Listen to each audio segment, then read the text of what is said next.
Oke, sampai di mana tadi ya? Oke. Jadi perspektifnya begini. Permintaan itu adalah sisi konsumen. Konsumen itu dalam ekonomi itu adalah pengennya tuh terpuaskan, itu masalahnya. Terpuaskan. Jadi konsumsi itu ketika kita melakukan aktivitas konsumsi itu tujuannya tuh pengen puas, mendapatkan kepuasan dari barang yang kita konsumsi, baik itu barang ataupun jasa. Gitu ya. Nah, sedangkan penawaran itu adalah perspektif produsen. Produsen motif utamanya apa? Profit oriented atau maximizing profit, memaksimalkan untung sebanyak-banyaknya. Nah, perspektif ini yang perlu kita tanamkan sejak awal tentang konsep hukum permintaan dan penawaran. Makanya kenapa permintaan itu semakin murah, semakin banyak permintaan. Ya iyalah. Kalau bisa murah, kenapa mahal? Ya. Padahal kualitasnya sama. Kita nggak bicara soal kualitas, Pak ya. Lanjut. Nah, tapi satu hal yang perlu dibangun di sini, yang perlu dipahami. Hukum permintaan ini berlaku saat ceteris paribus. Apa itu ceteris paribus, Mbak, Mas?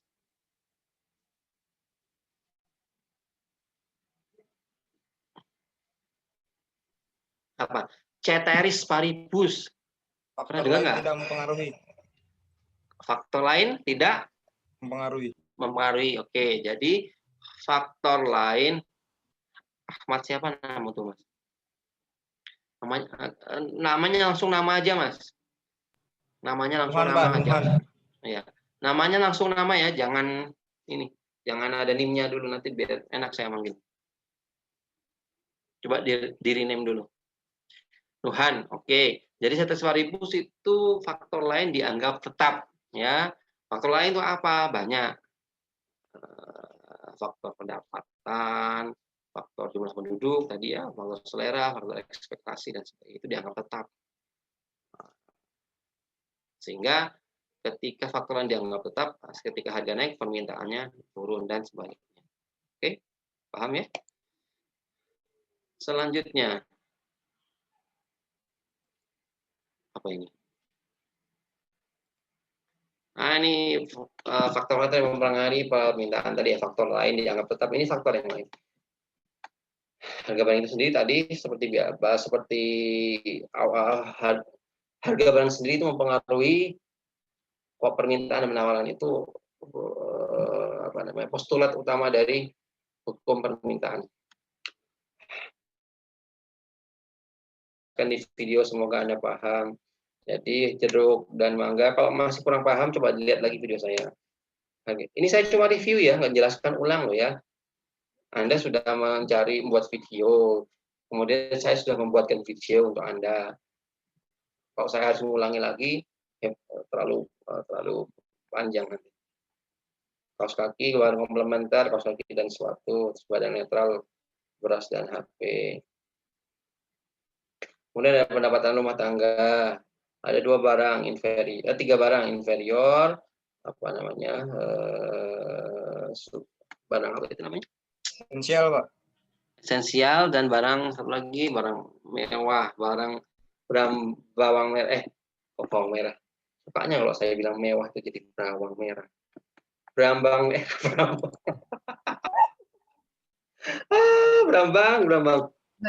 Barang mewah. Barang mewah itu ya kalau harganya naik, ketika pendapatannya naik, biasalah ya, faktor prestis itu akan menentukan juga gitu ya. Barangnya juga semakin kaya, barang mewahnya cenderung semakin banyak permintaannya gitu. Kemudian ada faktor distribusi pendapatan. Distribusi pendapatan itu adalah dari satu daerah dan daerah lain itu kan berbeda ya, rata-rata pendapatan per kapitanya, atau bahasa lainnya berbeda pula tingkat upahnya, pendapatan masyarakatnya berbeda-beda. Maka daerah dengan pendapatan lebih tinggi, biasanya permintaan barang dan jasa di sana lebih tinggi. Pastilah permintaan barang dan jasa di Jakarta berbeda dengan permintaan barang dan jasa di Jogja. Kemudian selera masyarakat, semakin berselera sebuah masyarakat terhadap suatu barang, semakin tinggi permintaan. Jumlah penduduk pun begitu. Ya, jumlah penduduk itu kenapa semakin besar jumlah penduduk, semakin banyak permintaan? Ya, ya pastilah banyak barang yang dibutuhkan kalau banyak penduduk. Gitu. It's so simple. So ini bicara apa lagi ini? Determinan. Nah, ini kurvanya. Oke, ini ya gorengan, enak ya gorengannya ya.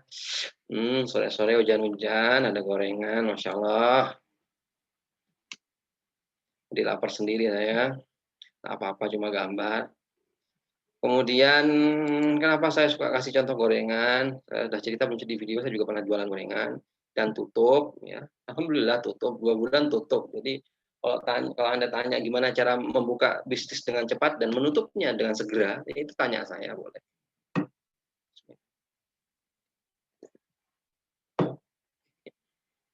Tapi kalau bicara bisnis biar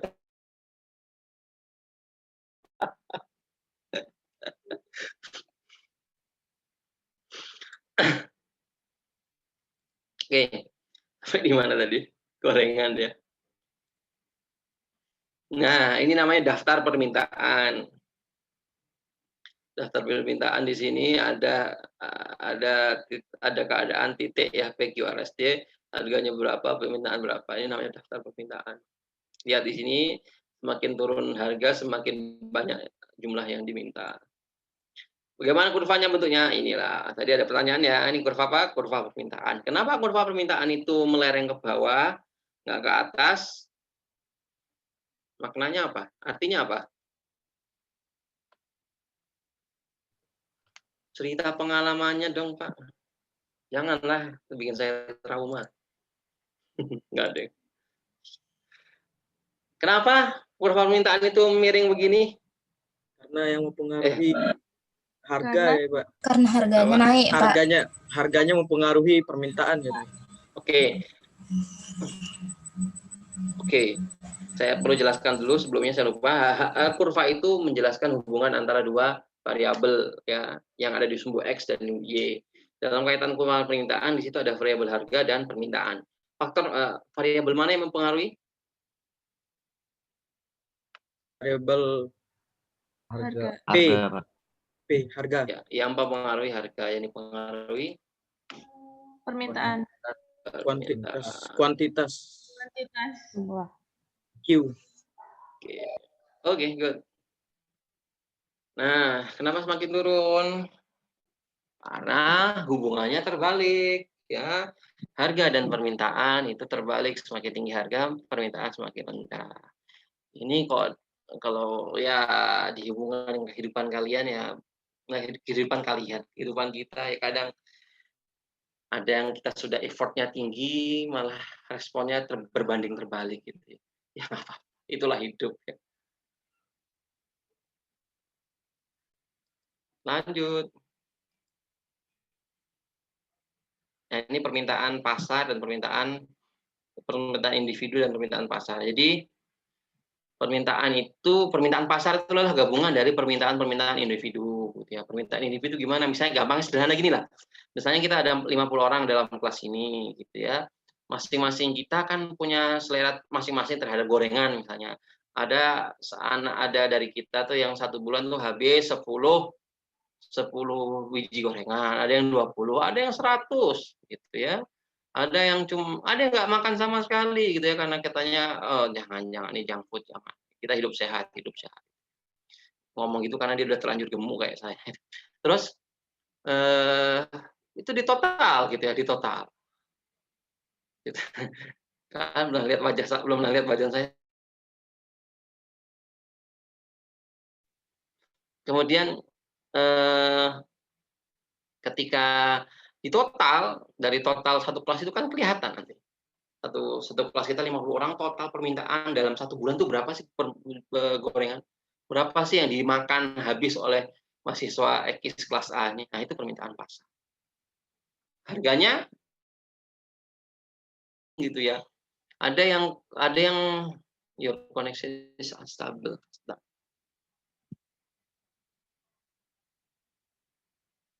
Ada yang kemudian harga gorengan sekarang rata-rata berapa? Di tempat kalian gorengan berapa harganya? 2000 Pak. 1000 Pak. 1000. 1001. 1001 Pak. 2000 Pak.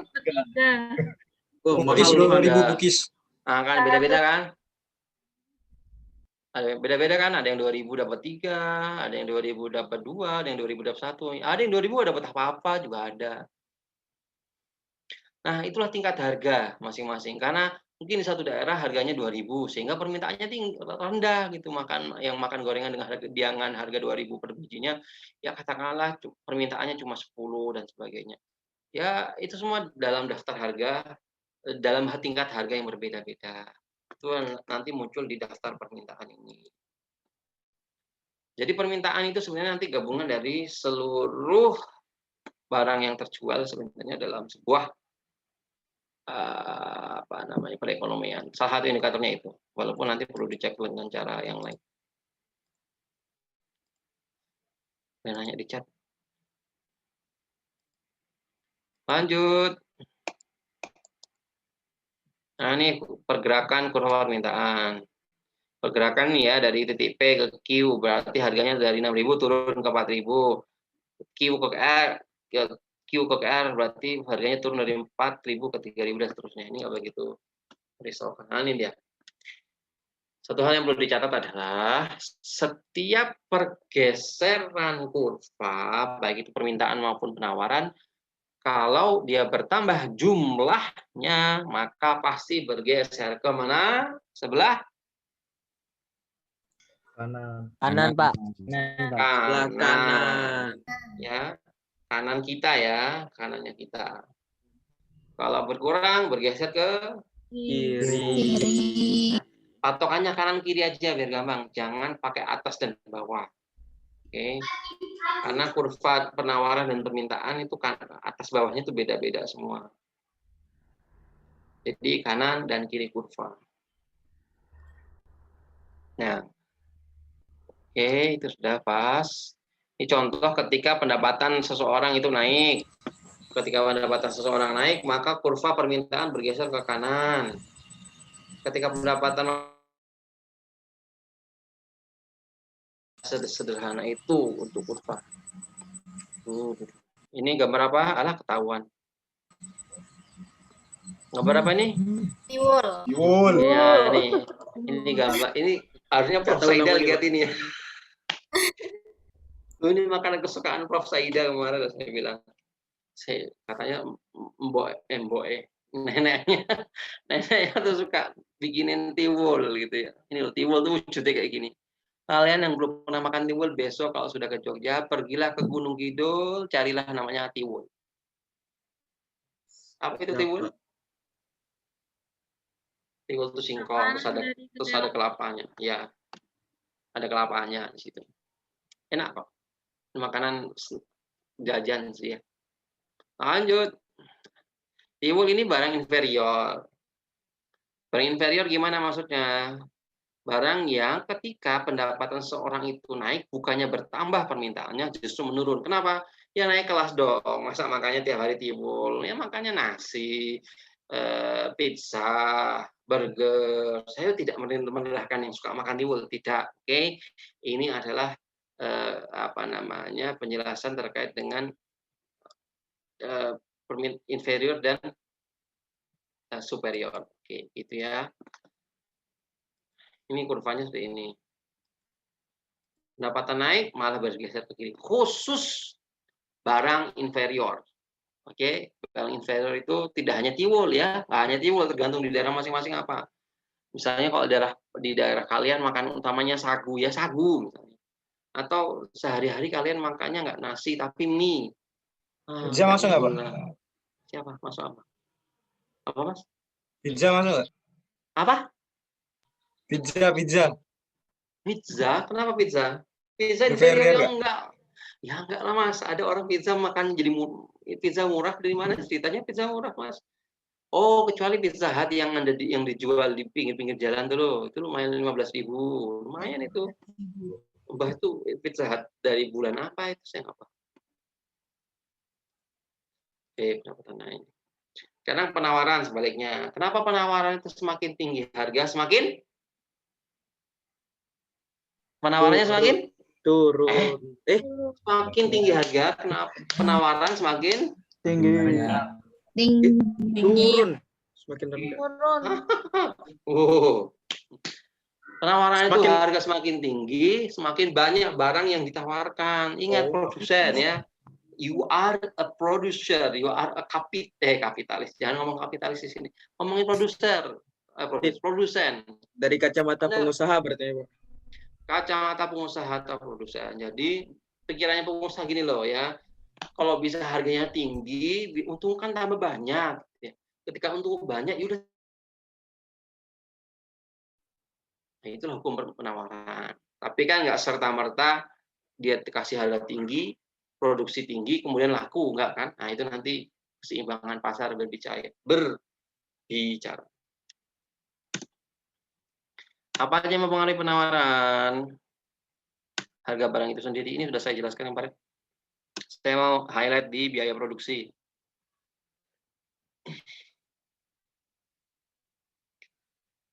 Biaya produksi adalah biaya yang harus dikeluarkan sebuah perusahaan untuk memproduksi suatu barang atau jasa yang terdiri dari faktor-faktor produksi atau input. Faktor produksi ada berupa tanah, berupa modal, berupa tenaga kerja, berupa entrepreneurship. Semua itu dibayar.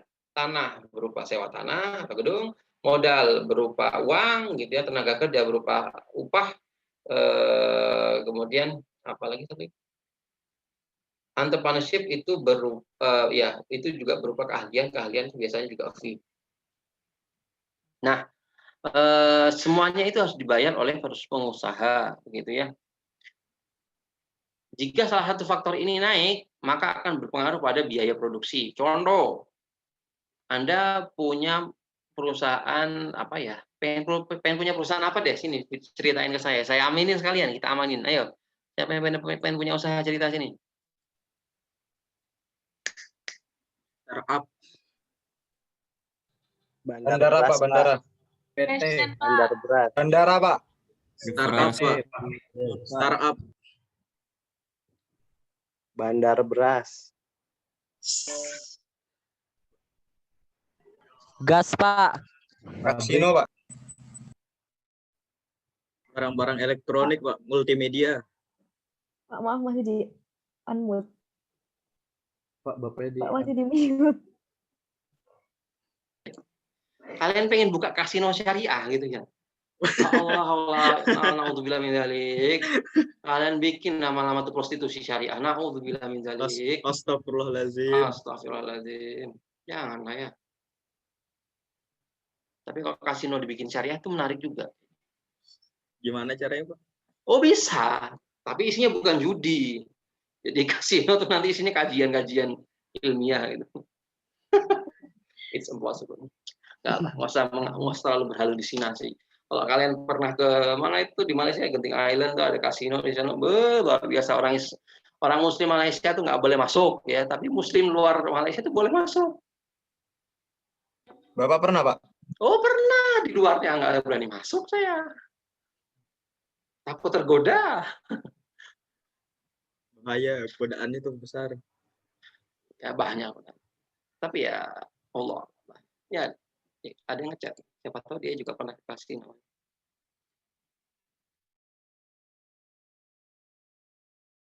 Sampai di kasino. Kok bisa ngomongin kasino? Usaha apa tadi? Lainnya yang agak logis. Aduh. Apa tadi? Ayo. Usaha apa yang agak realistis gitu loh. Apa? Fashion, Ultimate. Pak. Elektronik, Pak. Fashion. Distro, Pak, distro. Barang Distro. antik, Pak. Makanan, Barang Pak. antik. Restoran. Oke, saya satu-satu. Ini aja distro ya. Oke, distro. Gimana distro? Kira-kira apa yang naik? Misalnya biaya Kain, Pak. Sablon. Kain. Bahan. Sablon. Oke, Sablon. bahan ya. Bahan kainnya naik gitu ya. Bahan kainnya naik. Kira-kira biaya produksinya tambah naik apa enggak? Naik. Turun. Naik, Pak. Kalau biaya produksi Biaya produksi naik. Oke. Kalau biaya produksi naik, permintaan salah, penawaran Turun. dari perusahaan naik apa turun? Turun. Naik. Turun. Turun, Pak. Turun. Naik apa turun? Turun, Pak. Soalnya kan Turun, turun, Pak. naik biaya turun. produksinya naik. Karena kan biaya Tergantung Pak, tergantung. Kalian bilang turun-turun ini suruh saya turun gimana? Oke, saya turun. Enggak. Iya, produksinya Penawarannya turun, Pak. Iya, Penawarannya produksinya turun. Oke, penawarannya turun. Kenapa turun? Lo mikir perusahaan itu loh, ini naik loh, ini naik nih barang nih. Aduh gimana nih, masa Anda harus menaikkan harga secara tiba-tiba, kan nggak mungkin juga gitu ya. Maka mau nggak mau Anda mengurangi aja biaya produksi, mengurangi jumlah penawaran, mengurangi jumlah produksi agar biaya produksi tidak membengkak. Maaf, Pak. Gimana kalau pasarnya itu lagi naik-naiknya gitu atau lagi baik-baiknya gitu, Pak? Oke, gimana kalau pasarnya lagi baik-baiknya? Kita belum bicara strategi bisnis loh ya. Ini baru teori dasar banget ya produksi. Ini pada umumnya perusahaan, oke? Pada umumnya. Kalau bicara soal tren bisnis dan sebagainya, nanti itu ada lagi ceritanya di poin ini. Mana ya?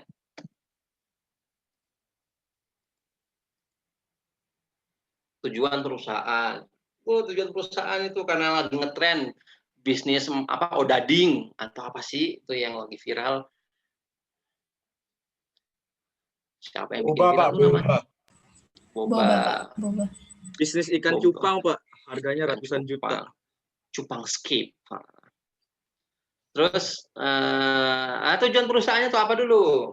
Perusahaan, saya mau ekspansi, saya mau nambah cabang, saya mau nambah apalagi ya skala menambah pabrik.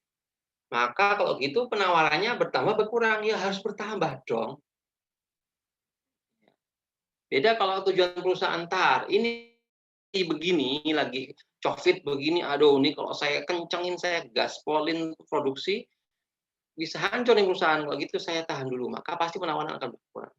Balik ke biaya produksi tadi, belum selesai tadi ya. Itu tadi kalau bahan bakunya turun, bahan bakunya naik, maka biaya produksi akan naik, sehingga kalau penawarannya ditetapkan dengan harga yang jumlah yang sama, bisa membengkakkan biaya produksi otomatis secara secara sederhana perusahaan atau produsen akan menahan kenaikan penawaran, bahkan diturunkan gitu. Itu logika awalnya ya. Oke, kalau ada kasus-kasus itu beda lagi cerita, banyak faktor, lagi-lagi banyak faktor ya. Kemudian teknologi semakin canggih, semakin cepat, semakin banyak penawaran apa semakin sedikit? Semakin banyak penawaran, biaya produksi semakin rendah. Ya, oke. Maka sudah disampaikan juga oleh Prof. Saida, yang namanya teknologi itu harusnya menuju ke arah efisiensi biaya, ya, efisiensi biaya. Maka di kelas sebelumnya tuh nanya, kalau di e-commerce itu gimana? Kalau di online shop itu kan lebih murah-murah tuh. Kenapa bisa terjadi seperti itu? Karena masalah teknologi. Kenapa teknologi? Karena supply chain-nya. Supply chain itu apa? Rantai pasok barangnya itu dipotong melalui teknologi ini. Misalnya gini, Anda punya bisnis warung kelontong. Warung kelontong itu apa sih bahasa umumnya tuh? Ya warung-warung yang jualan palu gada, palu gada, Warung serbaguna Pak. Toko ya, serbaguna, gitulah. toko sembako. Ya, toko sembako gitu deh, toko sembako gitu ya. Kenapa mereka harganya warung-warung tetangga kita kenapa relatif lebih mahal dibandingkan dengan harga yang di pasar misalnya. Dengan harga yang karena rantai pasoknya berbeda. Kalau di pasar itu langsung misalnya dari supplier utamanya, distributor. Tapi kalau sudah sampai di warung kelontong ada lagi lewat tangan kesekian sehingga rantainya semakin panjang. Fase produksi itu maksudnya gini, dari produsen ya, dari pabrik katakanlah, itu ke mana dulu, ke distributor utama, nanti ada distributor selanjutnya, baru kemudian nanti ke wholesale, baru kemudian nanti ke warung-warung kecil, dari warung kecil baru ke end user atau end customer, kan panjang. From online shop gitu ya, bisa memutus misalnya dari pabrik langsung ke distributor jual, pasti lebih murah, kecuali kesepakatan harga di sana. Lanjut. Pak, boleh bertanya, Pak? Boleh sekali. Ini kan kemarin yang kita buat tugas itu di determinan penawaran itu salah satu faktornya itu ada pajak, Pak. Itu kenapa nggak ada di sini, Pak, gitu? Atau emang nggak termasuk gitu? Oke, bukan nggak termasuk. Jadi referensinya berbeda, Mas. Kalau pajak bisa masuk, bisa jadi termasuk determinan penawaran. Semakin besar pajak yang dihasilkan, itu menjadi disinsentif bagi perusahaan untuk memproduksi. Maksudnya apa disinsentif? Disinsentif itu maksudnya mereka, pengusaha ini nggak semangat produksi. Kenapa? Lah aku produksi banyak, pajaknya tinggi. Wah, ngeri. Pajak itu momok buat pengusaha. Maka pajak itu bisa mengurangi jumlah penawaran. Bisa. Pajak. Terima kasih, Pak.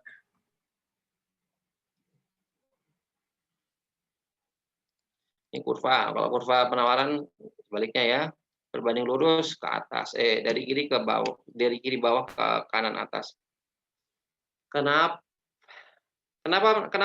kalau ini berbanding lurus? Artinya harga naik, penawaran naik, harga naik, penawaran naik, harga turun, penawaran turun. Nah, jadi permintaan dan penawaran itu dua sisi yang berlawanan, ya, kayak laki-laki dan perempuan. Tapi mereka nanti dipertemukan di sebuah titik, namanya titik keseimbangan pasar. Kan, sore agak puitis, nggak jelas gini. Oke. Ini apa nih, kurva penawaran bergeser sama. Pokoknya prinsipnya kalau kurva bergeser ke kanan berarti jumlahnya bertambah, baik itu penawaran maupun permintaan. Note it.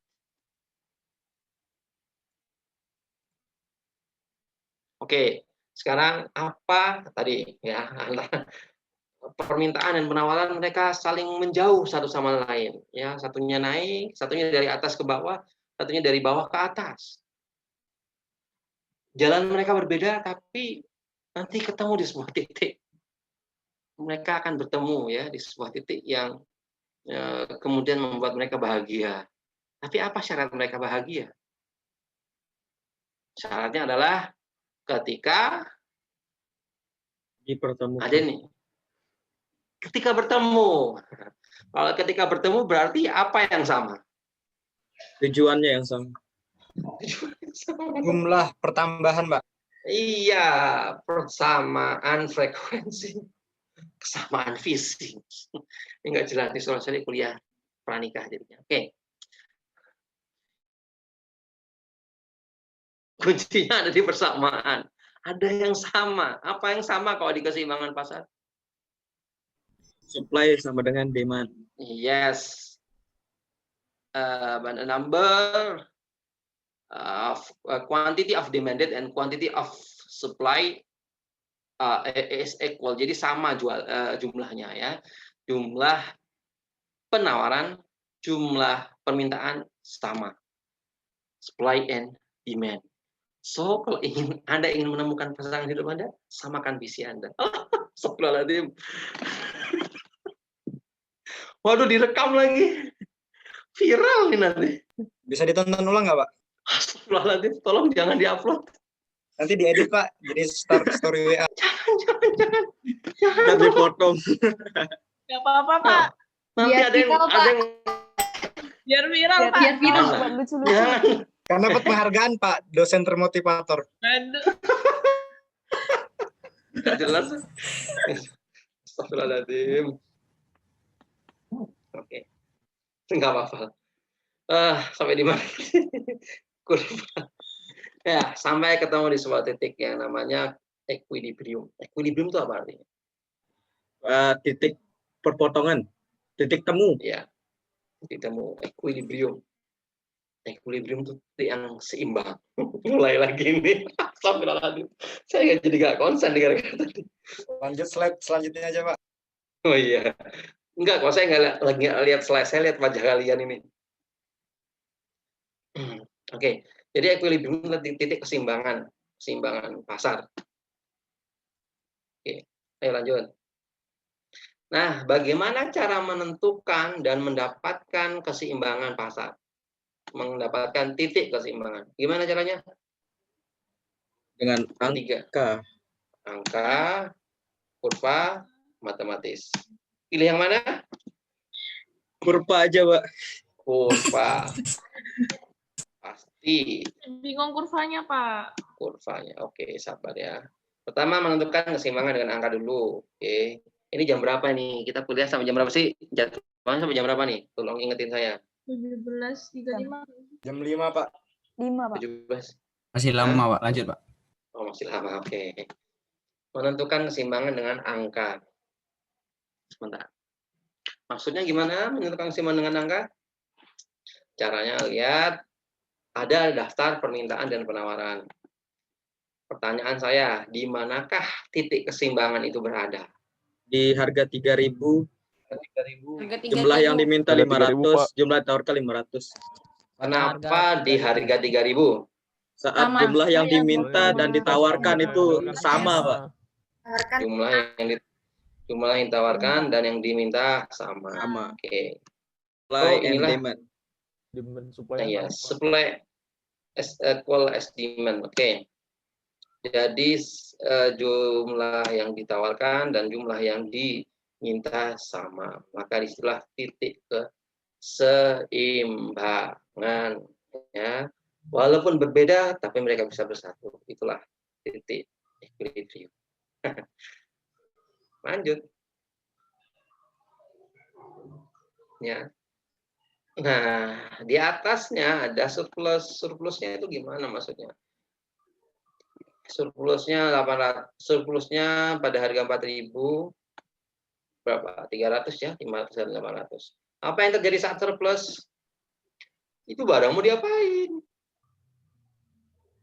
Bangkrut. Nah, kalau dalam konsep ekonomi ada efficient market kemarin ya. Ada efficient market. Efficient market itu apa? Market yang efisien. Market yang efisien itu terjadi saat seluruh sumber daya itu termanfaatkan seluruhnya oleh para pelaku ekonomi. Kalau gini masih kelebihan supply. Kalau yang 650 tidak semua orang bisa mendapatkan gorengan. Saking istimewanya gorengan saya kan jadi rebutan. Rebutan untuk dibuang. Sampai di mana? Paham ya sampai situ ya. Berarti kelebihannya di apain, Pak? Cuci gudang gitu, Pak? Apa? Kalau kelebihan barang diapain? Sebentar, saya belum paham. Kelebihan di sini bukan berarti ini di luar konteks manajemen persediaan ya atau inventory. Tapi ini adalah memang barang-barang yang nggak laku, bukan nggak laku, sudah apa ya istilahnya itu, sudah tidak ada lagi yang beli karena semua kebutuhan konsumen sudah tercukupi.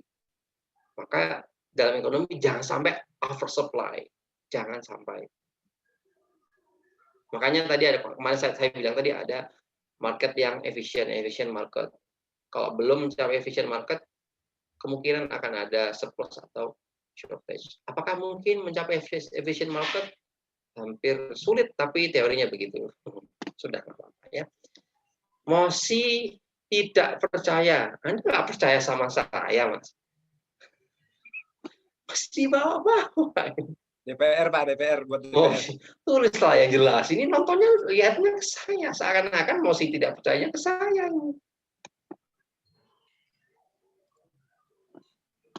Apa-apa, Mas. Nyantai, Mas. Nggak apa-apa. Parah Nuhan. Pak, Apa-apa. mau bertanya, Pak. Boleh. Pak, yang di soal itu loh Pak, apa asesmen yang sebelumnya itu kan ada soal tentang efisien market kan Pak? Mencari perbedaan efisien market sama apa ya Pak? Saya lupa. Nah itu saya nggak tahu jawabannya Pak. Oh, efficient market hypothesis. Ya itu bedanya apa ya Pak? Kalau mau efficient market hypothesis itu istilah di pasar modal. Jadi ketika apa namanya efficient market hypothesis itu berbicara tentang ketika seseorang itu memiliki informasi yang lengkap di pasar modal, maka dia memiliki keuntungan yang lebih dibandingkan investor-investor yang lain. Itu. Sedangkan efficient market yang kita bahas itu lebih bagaimana alokasi-alokasi sumber daya ini bisa terdistribusi dengan bukan terdistribusi, termanfaatkan oleh seluruh pelaku ekonomi. Baik Pak, terima kasih. Oke. Lanjut. Oh iya, tolong nanti mumpung ingat nih, silakan sempatkan untuk capture screen-nya sebagai bukti presensi. Ya nggak harus sekarang juga, agak nanti juga nggak apa-apa. Ini apa ini? Titik keseimbangan. Nah, ini yang kedua dengan kurva. Kurva gampang, paling gampang dengan kurva. Tinggal dicari mana titik temunya, ya, titik ketemunya. Itulah titik keseimbangan. Nih, titik ketemunya di mana ini? Titik apa? Titik Equilibrium. equilibrium. Udah ketemu itu udah gampang. Nah, ini dia.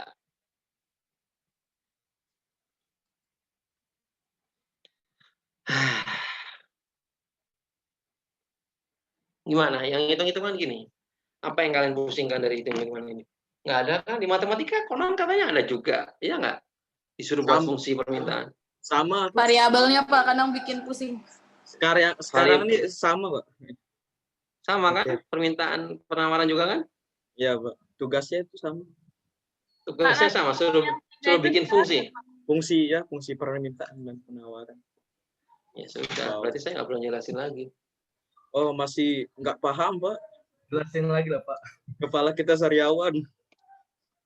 Kepala sariawan tuh gimana jadi tak? Nge-lag Pak, otaknya nge-lag. Prosesornya masih Pentium, masih Celeron. Oke. Pak, nanti soal yang kemarin dibahas ya Pak? Oke, insya Allah. Soal yang mana sih? Yang 3 itu loh Pak. Oh, yang 3. Yang sulit itu Pak. Tadi Hengki udah ngasih ke saya jawabannya. Nanti kita lihat punya Hengki aja. Pasti betul itu Pak. Belum tentu benar Pak. Oke, mana tadi? Fungsi permintaan. Apa yang tidak kalian pahami dari yang ada di hadapan kalian layar ini? Pak, fungsi itu secara harfiah apa Pak? Fungsi itu menyatakan hubungan antara dua variabel yang ditulis dalam persamaan matematika. Itu fungsi. Jadi di sini yang ini ya, sebentar saya annotate dulu. Kalau bicara fungsi permintaan, berarti di sini akan berbicara tentang hubungan antara harga variabel P ini dengan permintaan. Kalau tadi kurva kan gini hubungannya. Makanya tadi menjelaskan hubungan menentukan keseimbangan itu salah satunya dengan kurva, karena di situ terlihat hubungan antara harga dan jumlah yang diminta. Dari fungsi matematika ini juga bisa dilihat. Dari mana kelihatan hubungannya? Kelihatan banget. Ya ini kelihatan banget. Kalau gini, kalau dua variabel tidak ada kaitannya, tidak ada korelasinya, mereka tidak akan bisa menjadi sebuah fungsi. Pasti nggak mungkin. So pasti mereka akan memiliki hubungan, gitu ya. Dan sederhana ini persamaan yang sederhana ya. Misalnya nih antara QD quantity of demand ya, jumlah permintaan, dengan P apa P? P itu P atau Min P itu apa? price. Price. Harga. Price. Price. Harga. Di sini kelihatan hubungannya. Apa kelihatan hubungannya? Q dengan P. Ada tanda di sini. Ada tanda Min. minus. Berarti mereka memiliki hubungan yang tidak akur. Lawanan. Mereka berlawanan, gitu ya. Maka jangan cari yang minus, cari yang plus.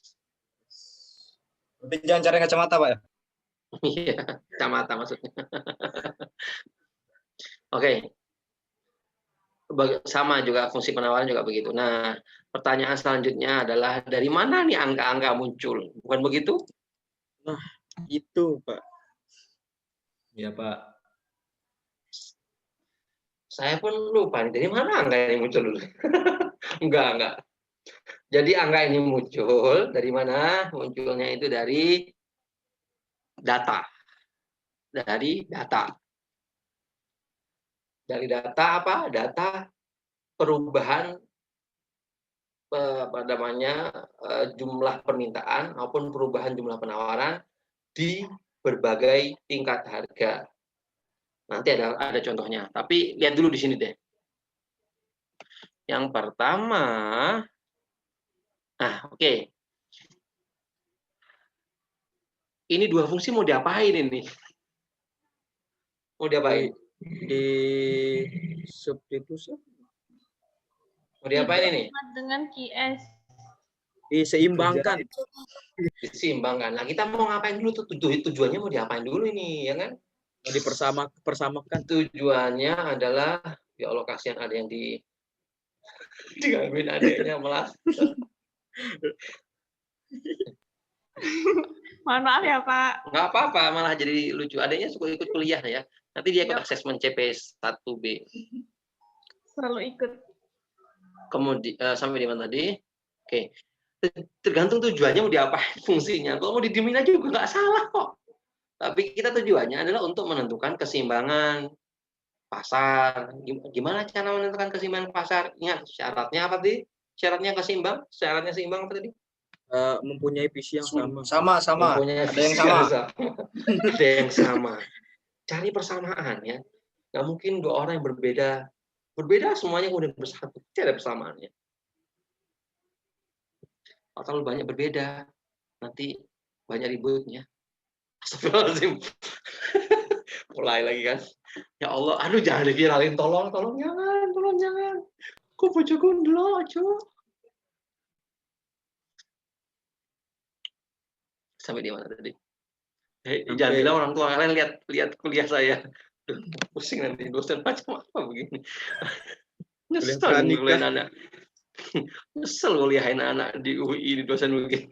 Jangan. Ngomongin nikah. Enggak, saya nggak ngomong nikah loh dari tadi dulu ya. Kalian menafsirkan sendiri kok. Oke, jadi syaratnya sama. Apa yang sama?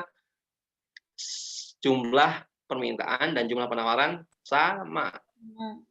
So, mana tadi? QD dan QS itu sama. Ya. Kalau sama, mereka bisa diproses ke tahap selanjutnya. Ini filosofi nikah nih begini. Itu gak jadi ngomongin beneran saya. Astagfirullahaladzim, baru masuk kuliah ngomongin nikah. Pak. Nggak apa-apa, perlu ada visi kayak gitu. Kalau sama, bisa diproses prosesnya. Gimana cara prosesnya?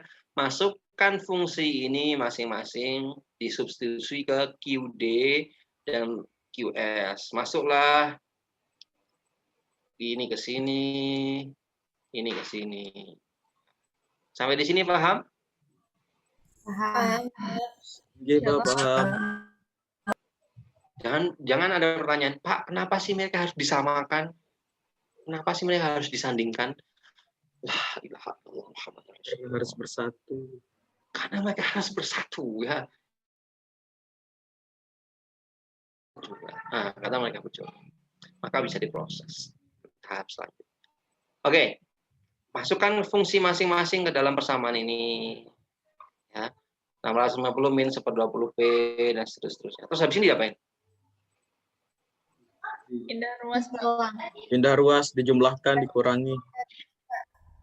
pindah ruas. P-nya pindah ruas kiri, angka-angkanya pindah ke kanan. Oke. Oke, ketemu ya. P-nya sama dengan 3.000. 3.000. Maaf Pak, mau nanya, Boleh. ini kok tiba-tiba 7. 7/20? Ini disamain dulu penjemputnya atau gimana Pak? Makanya jadi ya, betul. Dari mana? Ya disamain dulu, Mas. Pastilah. Kan kalian, oke, saya tulis di sini deh. Semoga tulisan saya bagus ya. Dari mana nih? Ini ya, dari sini ya, dari sini. Kita proses di sini dulu deh. 600, kita pindahkan ke sisi kiri semuanya yang P ya. Oke. Iya, Pak. Sisi kiri berarti 1/20 P min ya, harusnya min sih 3/10 P P. sama dengan berapa? 7 Min 650 min 400. Loh, kok minus semua? Gimana dong? perbedaan. Kalau, ini mau pakai cara yang mana? Yaudah, kita nggak usah ganti tanda plus minusnya dulu. Nggak usah ganti notasinya dulu. Kita proses saja apa adanya, oke? Min 1/20 P min 1/20 P dikurangi 3/10 P. Apa yang harus dilakukan? Samakan landasannya. Ya, samakan lagi ya, harus disamakan lagi. Kalau pengen diproses itu harus disamakan dulu. Oke. Ya, berapa disamakan menjadi? 20/20. Per 20. Oke, berarti di sini 1 min Min 6. Min 20 dibagi 2 dikali 20 bagi 10 dikali 3. 6 P, jangan lupa P-nya. Sama dengan 65 min 650 kurangi 400 berapa? Min 1050. Min 1050. 1050. Oke. Bentar. Mana sini? La haula wala quwata illa billah. Oke. Sebentar. Ini panelnya kok hilang. Oke. Kita kembali lagi ke sini. Lanjut. Terus ini diapain? Pindah ke sini ya. Ya. Pindah ke sini jadi min 1 min 6 P berapa jadinya? Min 7 min 7 P. Min 7 P per 20 P sama dengan min 1050. Terus P-nya berapa? Gimana caranya? 1050 dikali 7 dibagi 20 kayak 1050 kali 7 dibagi 20 kali 20/7. Gimana? P sama dengan kali 7 1050. 1050 salah dikali 20 Pak, dikali 20 dibagi 7 dibagi 7 berapa hasilnya? 3.000. 3.000. Pinter ya, udah ada jawabannya. 3.000. Sudah paham sini Mas ya? Tulisan saya jelek ya. Ya, tulisan saya memang jelek ya, mau ditulisan di layar apapun tulisan sebenarnya itu memang jelek. Yang penting kan isinya Pak. Ya.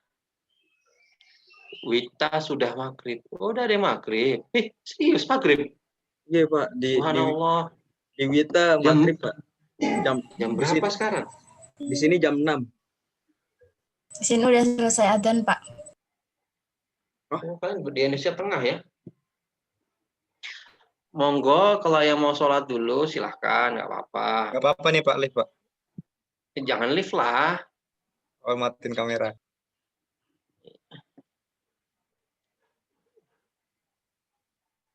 Nanti kalau ada yang kurang jelas, tanya temannya. Nah, nanti rekamannya tolong di-share ya. Kenapa, Pak? Sampai di mana? Rekamannya tolong di-share ya. Iya, Pak. Di-upload di YouTube kelas itu juga boleh. Lanjut ke selanjutnya.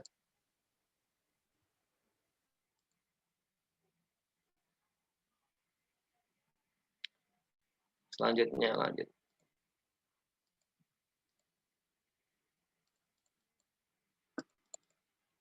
Jadi, oh iya, belum selesai. Itu kan baru ketemu harganya. Lalu bagaimana dengan Q-nya? Berapa Q-nya? Caranya gimana? 3/10P. Oke, caranya adalah memasukkan P ini ke dalam salah satu fungsi. Bisa di sini, bisa ini. Misalnya kita pakai yang QD. QD sama dengan 650 dikurangi 1/20 P. P-nya berapa? 3.000. Oke. Berapa nih jadinya? 650 dikurangi berapa nih? 150. Berapa? 150. 30. 300 bagi 2 itu 150. 50. Jadi sama dengan 500. 500. 500. Kalau mau dimasukkan sini juga pasti hasilnya sama. Ya, kita lanjutin deh, nggak apa-apa. 3/10 dikali 3.000 dikurangi 400. Berapa nih hasilnya? 3.000 berapa? 900 kurangi 400 sama dengan 500. Makan? Jadi harga keseimbangannya 3.000 dan jumlah atau kuantitas keseimbangannya 500 unit. Paham? Paham Anda semua? Fahimna. Himna. Lanjut ya.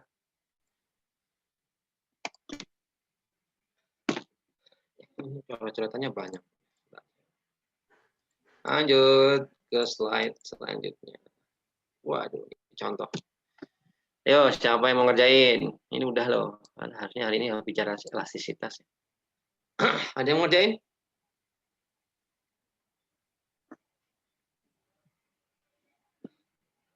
Ada yang mau coba? Bilang, Pak. Hah?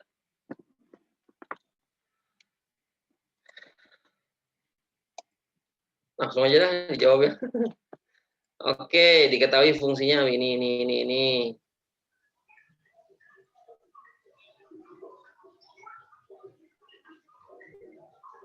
Ya udah tinggal disamain aja sebenarnya. Sama prosesnya kayak tadi.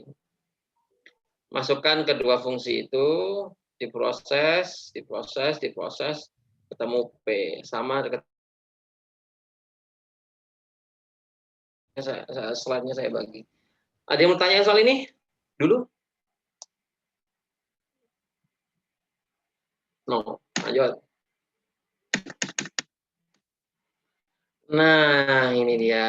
Ya. Membentuk fungsi permintaan dan penawaran. Ini rumus yang harus kalian hafalkan. Cara mencari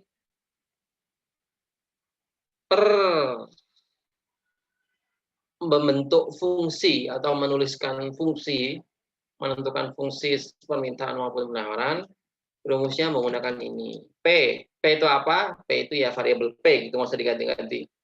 P min P1. P1 adalah harga awal. P2 adalah harga setelah berubah. Q adalah tetap, variabel Q. Q1 adalah jumlah permintaan maupun penawaran sebelum berubah, atau permintaan atau penawaran awal. Dan Q2 adalah permintaan atau penawaran setelah ada perubahan harga. Kita lihat di sini contohnya.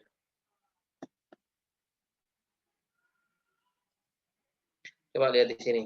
Kita tanya ya. 5.000 ini apa? 5.000 ini apa? P1. 5.000 apa? P1.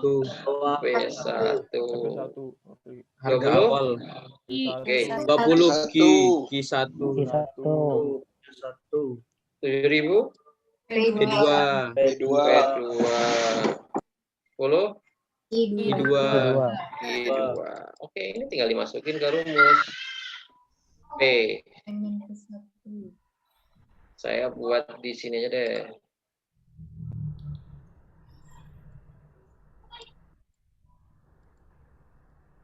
Kelihatan nggak ketikannya?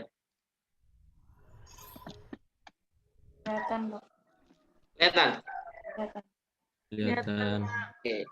Rumusnya apa tadi? P min P min P1 P1 per per P2 min P1 sama dengan Q min Q1 per Q2 min Q1. Kita masukin ya. P-nya tetap P min P1. P1-nya berapa? 5.000. Per P2-nya? 7.000. 7.000. Sama dengan Q tetap tidak berubah. Q1 20. 20 per Q2. Itu belum dikurang. Itu belum dikurang. Oh iya, P1-nya berapa? 5.000. Q2 min 20. Terus 20 kurang 10. 2 apa? 10 min 20. Oke. Proses dulu P min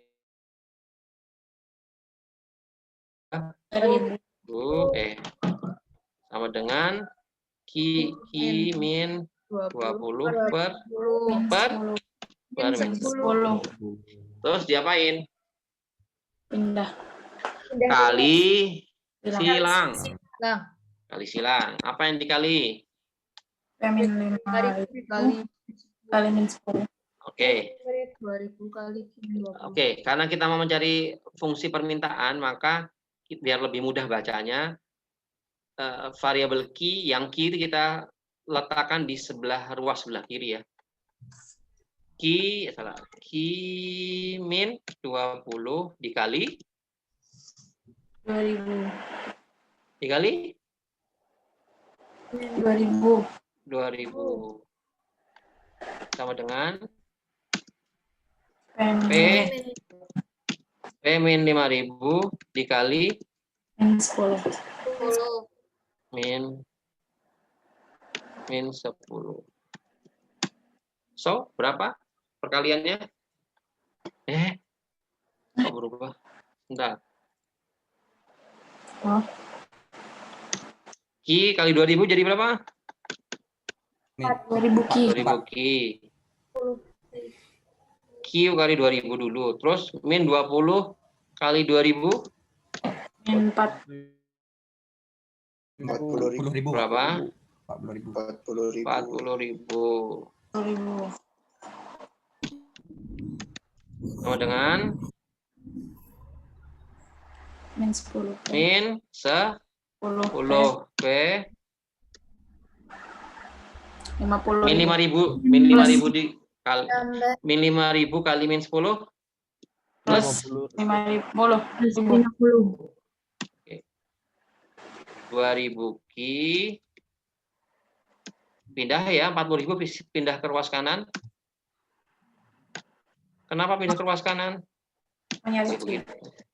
Agar saya tulis lengkap, saya tulis lengkap dulu ya. 40. Ya, betul. 2.000 Q sama dengan Min 10 P tambah min 90.000. 10 P 16 plus 90.000. 90.000. itu 40.000-nya Jadi 400.000. Oh, kelebihan. Oke. Ki, kalau gitu berapa Ki? Ki sama dengan Min 10 min B 10 B tambah plus 90.000 dibagi 2.000. 2.000. Berapakah Ki?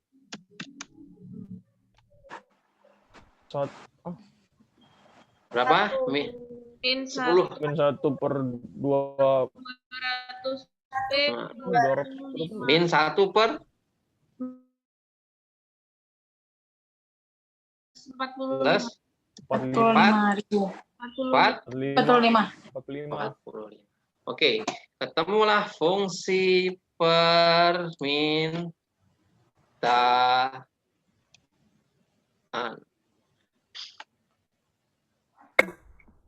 Oke.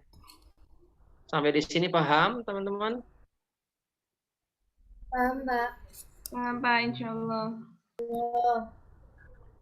Paham ya?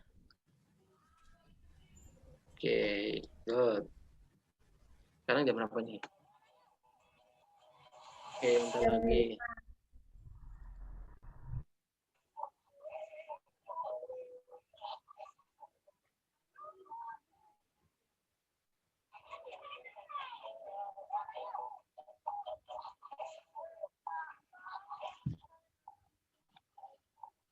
Bentar ya, bentar. Oke.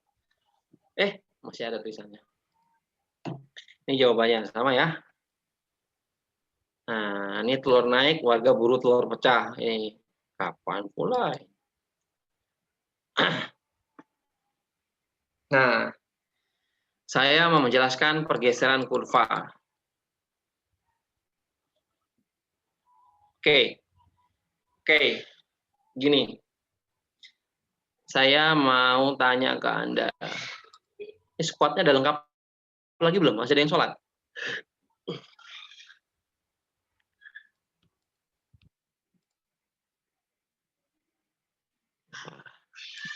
Kayak kita berada di dunia lain banget ya. Satunya udah maghrib, satunya baru selesai sholat asar. Itulah dunia kekuasaan. Saya mau ngomong apa tadi? Masih ingat nggak?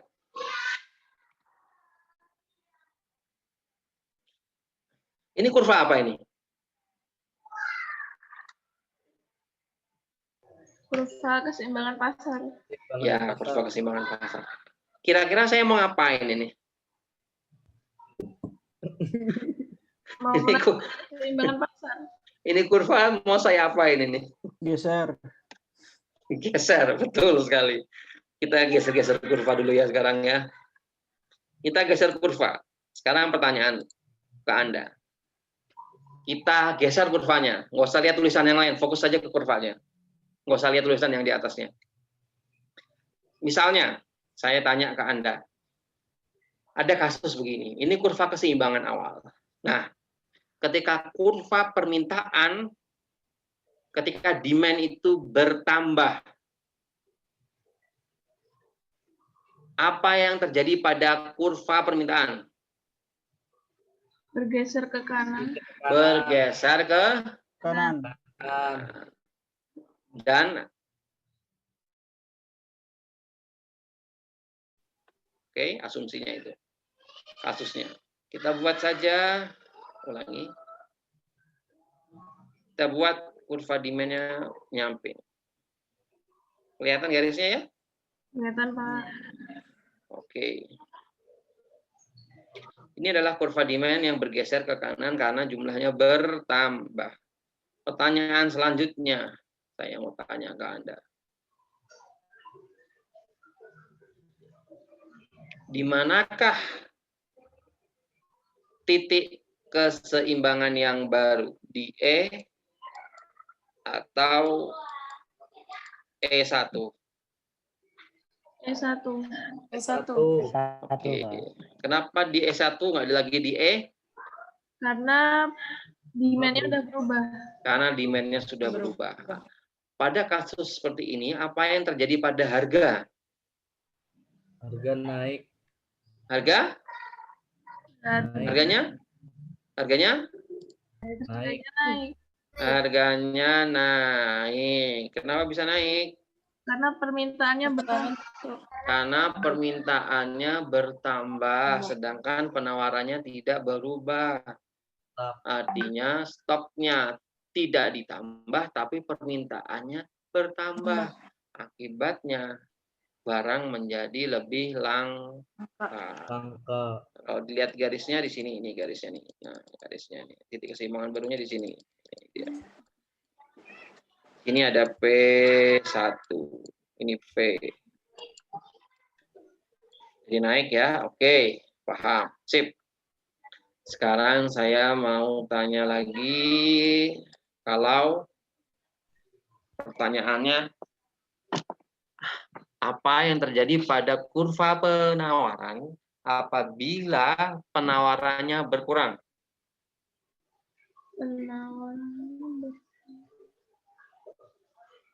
Apa yang terjadi pada kurva permintaan penawaran? Geser ke kiri. Geser ke kiri. Ganti. Geser ke kiri. Oke, geser ke kiri sini ya. Oke, got it. Pertanyaan selanjutnya. Apa yang terjadi pada keseimbangan pasar?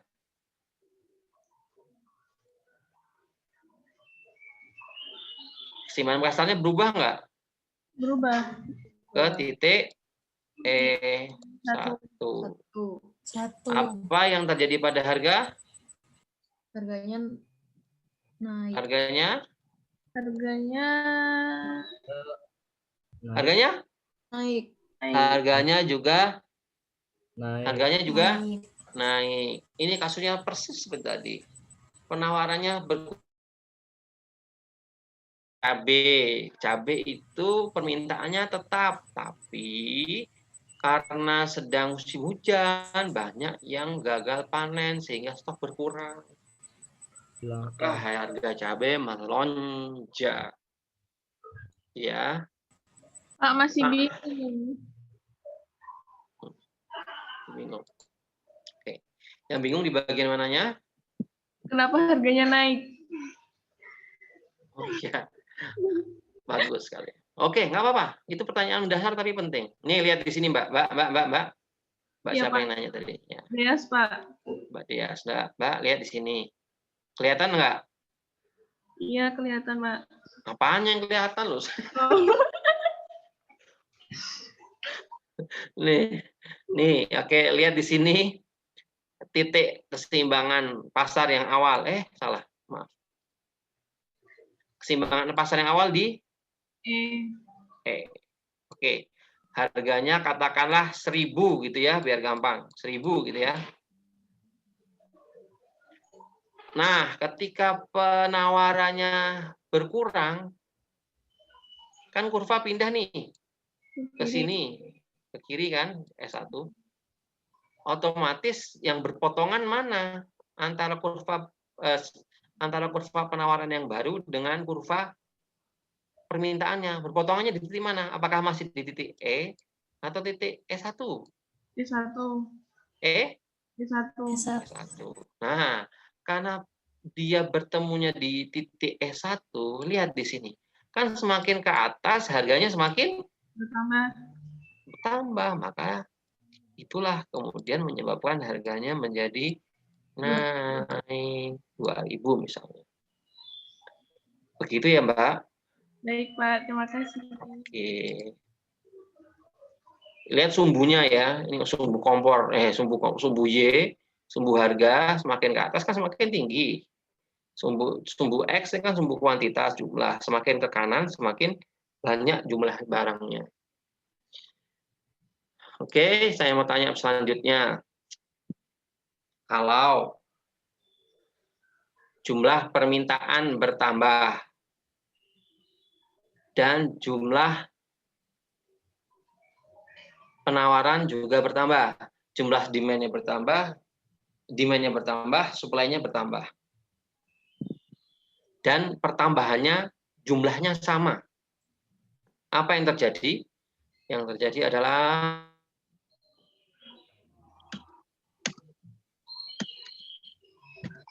Kok nggak berubah? Yang terjadi adalah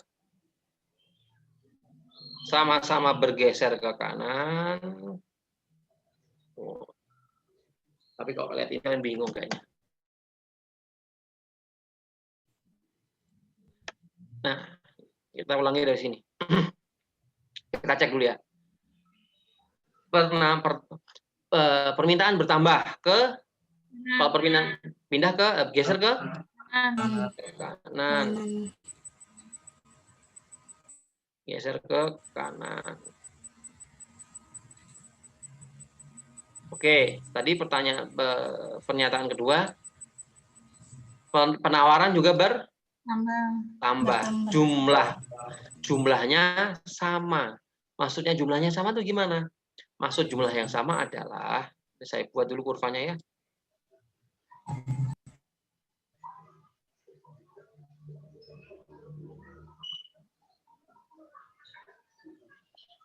Maksud jumlah yang sama adalah jarak perpindahan antar dari D ke D1 ini, jarak perpindahan kurva penawaran awal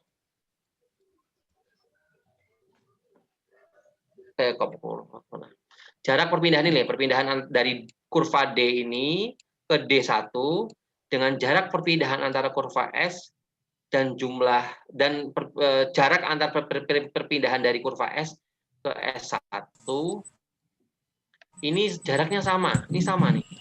Sama ini loh. Paham nggak? Jaraknya. Saya sama orat-orat begini. Iya, Pak. Paham ya? Paham, Pak.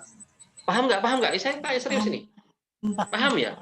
Jadi ketika saya mengatakan iya, oke, jumlah pertambahannya sama, berarti ketika diterjemahkan dalam kurva, jarak perpindahan kurva awal dengan kurva yang baru itu sama. Dampaknya apa? Dampaknya adalah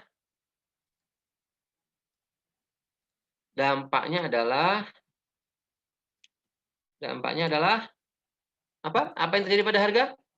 Harganya tetap, tapi Jumlahnya bertambah. Karena bergeser ke Kanan. Sampai di sini paham? Insya Allah paham. Jangan insya Allah tuh yang akan datang. Iya Pak, paham. Iya, paham. Paham Pak, paham. Yang lagi sholat juga semoga paham ya. Ada di layar saat lagi sholat gitu. Di sajadahnya kelihatan kurva ya. Aduh. Kurva permintaan. Sujudnya ke kurva. Astagfirullahaladzim. Menit lagi.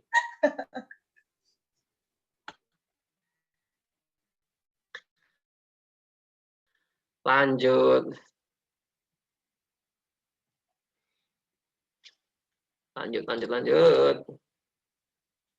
Oke.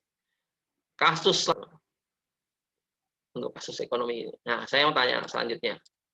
Kalau permintaan berkurang, penawaran bertambah. Saya ulangi. Demand berkurang. Banyak di layar ini. Bisa nggak buat oret-oret? Bisa loh, harusnya bisa. Presensinya nanti saya share setelah kuliah di grup. Coba buat dulu. Ayo, siapa yang bisa? Mencoba yuk, biar hafal. Saya nama-nama kalian. Coba bisa nggak di-annotate di gambar tuh di laptop kalian? Digambar kayak tadi tuh, saya suka gambar-gambar. Nggak tahu caranya, Pak. Nih, di sini kayak gini. Bisa, Pak. Itu tuh, Dinda, lanjut Dinda. Enggak, Pak. Hah? Ini cuma nyoba. Caranya gimana? Ya, maka teruskan. anotate itu loh di Nah, di jajarannya opsi partisipan security. di tengah atas. Nah, itulah. Nggak tahu tampilan Zoom peserta, saya nggak tahu.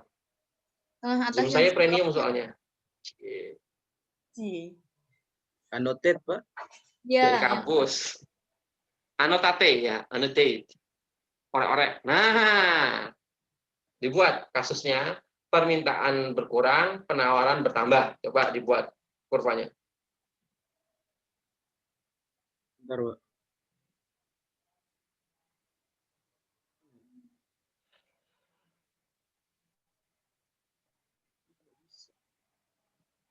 Bentar, Pak.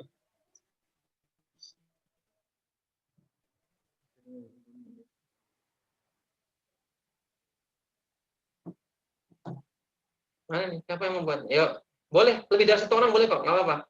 Satu kelas nyoret-nyoret semua nggak apa-apa, boleh. Ada namanya kok. Demand berkurang, supply bertambah. Ayo, Demand boleh coba yang berkurang. lain juga. Supply bertambah berarti. Bentar, Pak. Sarang Draw, terus pilih yang garis lurus itu ada.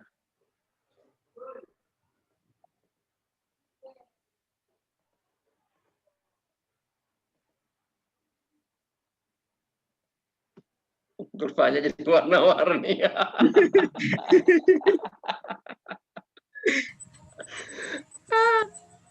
Nggak apa-apa. Terus, tapi kok yang digambar itunya doang ya? Supply-nya belum dibuka gambar. Supply-nya mana? Supply-nya juga berubah loh. Bentar, Pak, bentar. Nah. Nah, Oke. warna-warni. Nggak apa-apa, jadi seni abstrak kan ini.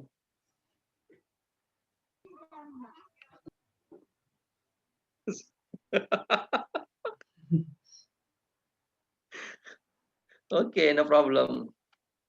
Udah, Pak. Oke. Yang benar siapa?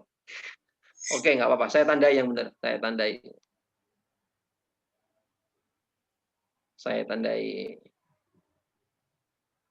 Ini, oke. Cuma satu yang benar. Ini, oke. Dia pusing. Udah. Ini ada dua ya benar ya. Nih, oke. Ini oke.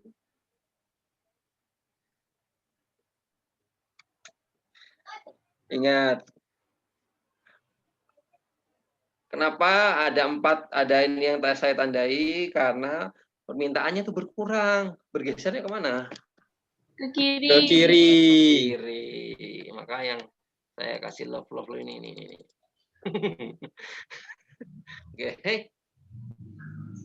Penawarannya bertambah. Berarti geser ke kanan. Nah, ini dia. Wes, kan jadi penuh cinta. Jadi penuh cinta. Oke, paham ya?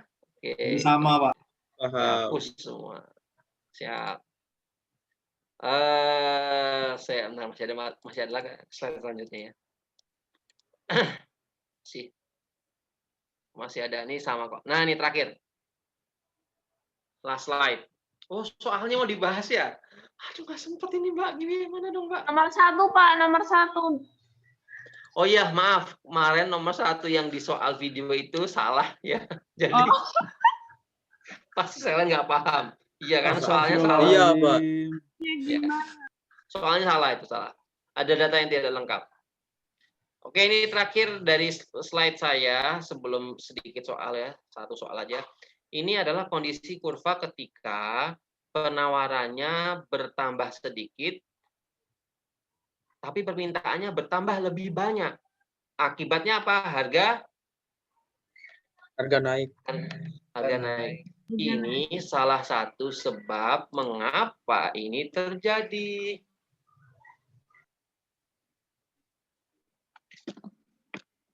Jadi permintaan barang-barang pokok di bulan Ramadan itu meningkat. Kenapa? Banyak orang puasa. Loh, kok puasa tambah banyak? Iya, karena puasa makanya lebih banyak. Takjilnya lebih banyak. takjilannya lebih banyak, ya kan? Biasa kan kebiasaan kita tuh kan takjil di masjid, di rumah udah sedia juga, disediakan oleh bapak ibu, disediakan oleh ibu, makan lagi. Habis tarawih nanti ada zaburan, kalau di Jawa itu ada makan lagi 2 kali, nanti habis sahur 3 kali, jadi hanya perbedaan jam makan. Belum lagi ditambah buka bersama, ya kan? Frekuensi buka bersama dan makan-makan kan bertambah, kecuali pas pandemi kemarin. Nah, berbagi juga banyak. Nah, inilah yang kemudian menjadikan harga itu merangkak, bukan harga, permintaan itu merangkak naik. Nah, stoknya yang ada di pasar untuk kebutuhan pokok itu juga ditambah, tapi pertambahannya tidak sebesar pertambahan permintaan, sehingga harga cenderung merangkak naik. Nah, kalau mau harga pangan saat Ramadan dan Lebaran itu stabil, maka sesungguhnya paling mudah adalah menambah pasok bahan pangan, menjaga stok bahan pangan. Itu paling sederhana, tapi susah dilakukan. Oke, lanjut. Ini ya soal-soalnya ya. Iya Pak, nomor 10 nggak dikerjain ya Pak? Nggak usah, ini mau dikerjain nih. Satu ya, satu soal terakhir ya. Satu soal aja, sama kok sama yang satunya. Saya edit dikit dulu. Biar saya bisa ngerjain. Bisa kita tulis di sini. Mana yang ini dia.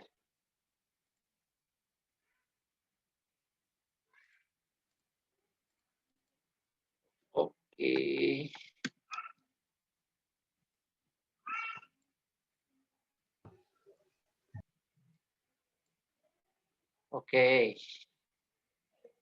Oke, kita lihat di sini. Nanti mulai. Oke. Seorang pengusaha pulpen motif batik ingin mengetahui berapa sebenarnya harga pasar dari produknya. Pada saatnya menjual harga 3.000. Berarti 3.000 itu apa? P1. P1. P1-nya berapa? 3.000. 3.000. Kemudian pulpen yang terjual sebanyak 10.000. 10.000 itu apa? Q1. Q1. 10.000. Kemudian apa? P2. 4.000. 4.000 itu apa? P2. P2. Kemudian 8.000. 8.000. Q2. Oke, dibuat gini dulu ya. Sambil lakukan.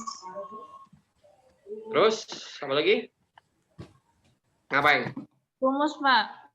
Oh, Pertanyaan. apa Mas, Mbak? Pertanyaan. Apanya pertanyaan? Mau nanya atau gimana? Kitanya gitu. Oh, langsung Yang aja. diterangkan, Pak.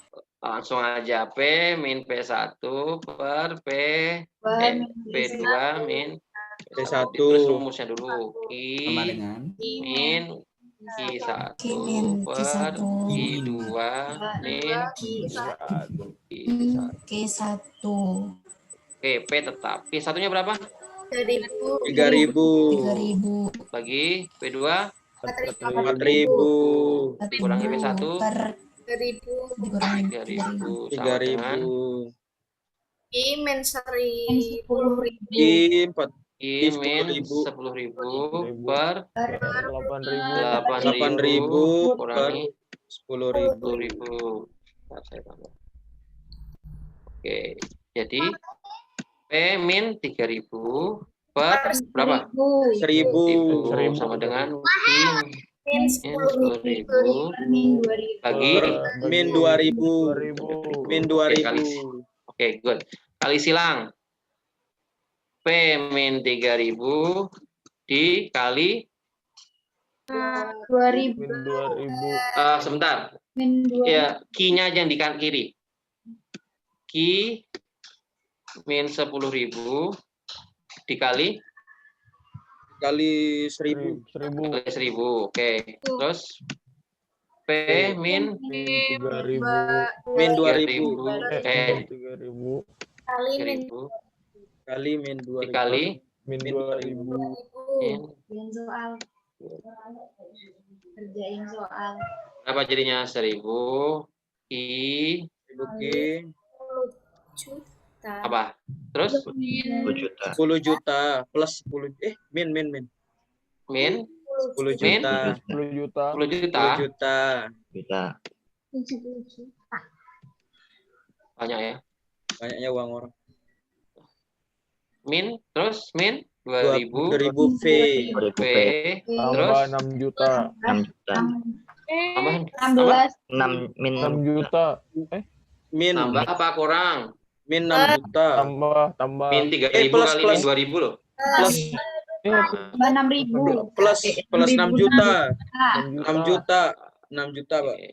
6 juta. Kita pindah 1000 Ki sama dengan Min min 2000 P 2000 P Tambah 6 juta tambah 10 juta Q sama dengan 1000 saya bentar 1000 dulu. 1000 Q sama dengan Min 2000 tambah P 6 juta. tambah 16 juta Q sama dengan Ki sama dengan min 2000 Min 2000 P tambah plus 16 16 juta juta per 1000 Q sama dengan berapa? 2000 Dua. 2000 P berapa? min 2 P Min 2 min 2 P plus 16.000 16.000. Ini adalah fungsi permintaan permintaan. quantity of demand. Oke. Cara mencari berapa harga keseimbangan tinggal Masukkan. diproses Masukkan. dengan QS-nya. US. Kan sudah maghrib saudara-saudara di tempat saya dan mungkin di tempat kalian sudah ada yang isya, Wow. ada yang mungkin sudah subuh juga. Berarti dia di Arab, Pak. Sebenarnya di mana kalian? Oke, itu dulu ya pertemuan hari ini ya. Lama Oke, juga Pak. kita 2 jam ini. Terima kasih, Pak. Oke, terima kasih sore yang mencerahkan walaupun mendung. Semoga apa yang saya sampaikan dan kita bahas bisa Anda pahami semuanya. Nanti Mas Hengki tolong ya, karena di record tolong di-upload biar teman-teman kalau mau melihat wajah saya lagi masih bisa. Enggak, maksudnya kalau melihat rekaman lagi masih bisa. Siap, Pak. Oke. Gitu ya. Presensi nanti saya share di grup WA. Oke. Pak. Gitu ya. Ya, Pak. Saudara. Makasih, Terima Pak. kasih semuanya. Kita akhiri dengan membaca kafatul majelis. Subhanallah. Subhanakallahumma wa bihamdika. Asyhadu an la ilaha illa anta astaghfiruka wa atubu ilaik. Udah di screen capture semua, sudah di screenshot semua. Udah, Pak. Udah, Pak. Terima kasih semuanya. Assalamualaikum Terima kasih banyak, Pak. warahmatullahi wabarakatuh. Waalaikumsalam warahmatullahi Assalamualaikum warahmatullahi wabarakatuh. wabarakatuh. Makasih, Apa Pak. itu pip calon mantu? Hal gitu. Ada lagi bicara gitu. Makasih, Pak. Oke. Kasih, Pak. Makasih, Pak. Oke, sama-sama semuanya. Makasih, Pak. Nanti anu nih apa? Pak, Adip izin Pak, nggak ngikutin kelas Pak. Siapa? Adip Pak. Biar dia Adip. ngomong langsung ke saya ya. Oh iya Pak. Perjalanan pulang ke Surabaya Pak.